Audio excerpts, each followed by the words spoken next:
Hello, Recapped Mystery here. Today I will show you a biography, drama film that's based on true event, titled Sully. Watch out and take care.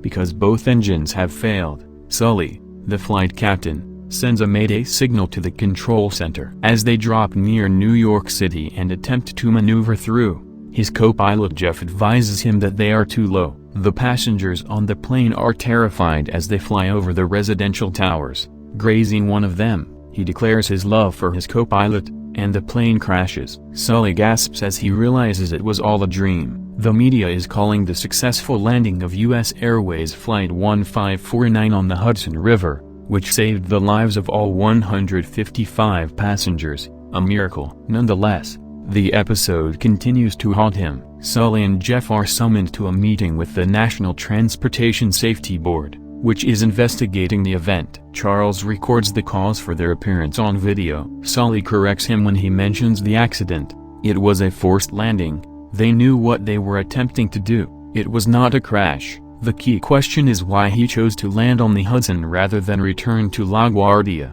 Simply put, there wasn't enough altitude. When asked how he computed that, he said he didn't know. He eyeballed it based on his experience from hundreds of flights over 4 decades. Sully denies the assertion that the left engine was idling and still working, claiming that he felt the failure of both engines. They discuss in the car how they are attempting to paint Sully as the evil guy while everyone else is saying the reverse. Even the cab driver commends him on his bravery. Sully communicates with his wife Lori, who resides with their 2 girls. She is irritated by all the reporters who want to do a special segment on her spouse. Even as he exits the cab to walk to his hotel, he is surrounded by reporters who ask him how he feels about performing the impossible or being a miracle creator. They make contact with each other once more. Lori has been worried about his well-being since the tragedy. All of the attention and the NTSB probe have overwhelmed him. Sully calls Jeff, who is equally worried,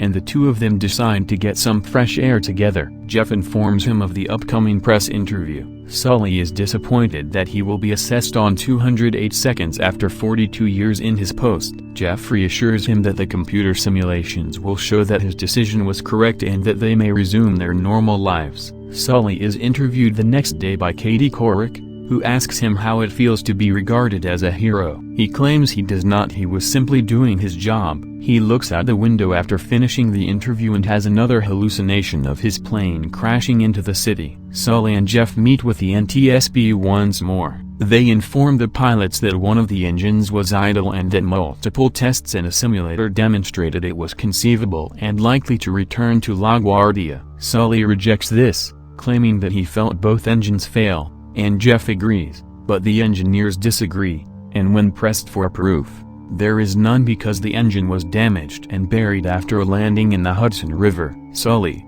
they claim, but the individuals on board in danger and caused significant damage to U.S. Airways. Sully calls Lori later at the hotel. She informs him of their financial position and requests that he return to work. They are both worried. Sully expresses concern that he may be mistaken and the NTSB is correct. Worst case scenario, that means instant retirement with no pension, and the loss of his life's work. Lori is terrified by this. Then he reveals his newly obtained NTSB information, and she wonders why he did it, why he landed in the water. Returning to the date of the incident, January 15, 2009, it was a typical day, and the regular checks were performed. Sully and Jeff leave. A big flock of birds flies head-on into the engines around 2 minutes after takeoff, forcing both to wobble. Sully examines the data and discovers that both engines have lost thrust. The passengers were quite concerned. He stays in communication with the control center,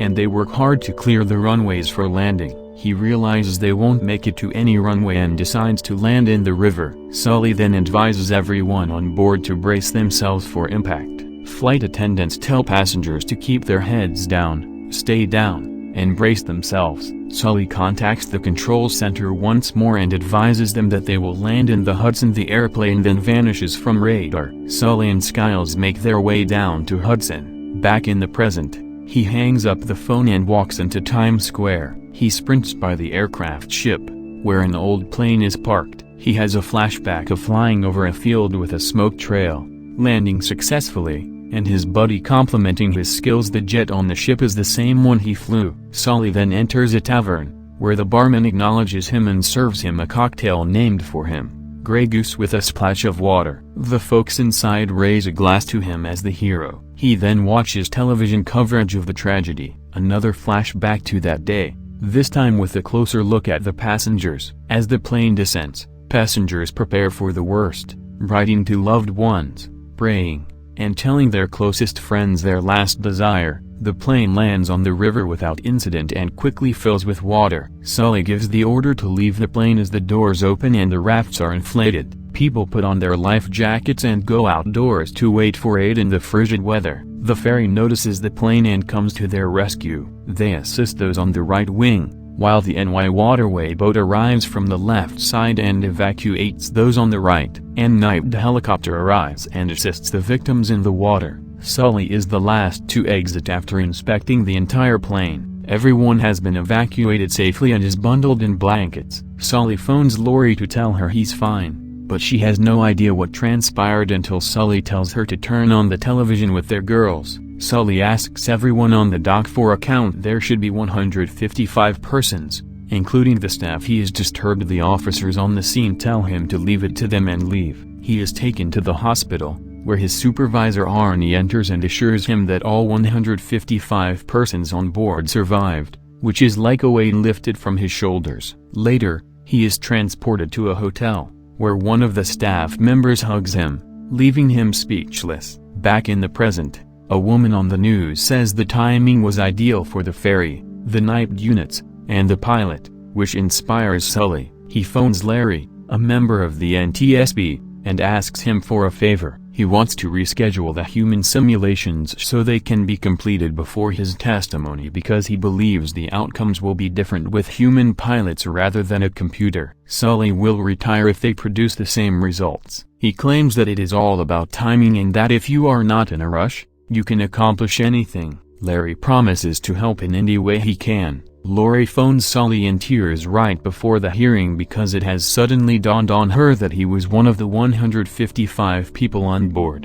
and she is appalled. Sully gathers himself after the call and enters the hearing room. Charles takes his seat, and the hearing begins. Sully had requested that they recreate a landing using the same weather, altitude, and speed characteristics. In this scenario, the pilots take off soon after the bird incident and land safely. They then perform a second simulation with Teterboro Airport, with the same result, a safe landing. Charles inquires of the pilots as to their goals. Sully asks whether they can now be serious. Sully claims that they ignored the human factor, that it was a matter of life and death, and that none of the test pilots were under the same pressure as he and Jeff. Nobody told them they'd lose both engines at a lower height than any other plane in history. Sully claims that the pilots were directed to fly to the airport immediately following the bird incident, without allowing time for investigation and decision-making. He also inquires as to how many practice runs they had. It took 17 attempts for the pilot who landed at the second airport to get it correctly. Charles agrees to set the decision time to 35 seconds, and the simulations are conducted again. Both scenarios collapse catastrophically this time. Jeff proposes listening to what actually happened now that they've witnessed what could have happened. For the first time, they listen to the cockpit audio tape. Sully and Jeff exit the room after the recording, and he tells Jeff about his thoughts about the recording. He is really proud of their efforts, and they saved 155 lives. They return to continue the hearing. Elizabeth informs them that the left engine has been retrieved. Despite the earlier notion that it was working, it was utterly destroyed, precisely as Sully had stated. The recording is sufficient to convince the board that Sully and Jeff made the correct decision. After speaking with experts in the subject, Elizabeth concluded that if Sully had not been present, everything would have gone wrong. He disagrees, claiming that Jeff and the flight attendants should be credited as well as the rescue professionals, who acted quickly to ensure everyone's safety. It just took them 24 minutes to save everyone. Please subscribe to assist the channel,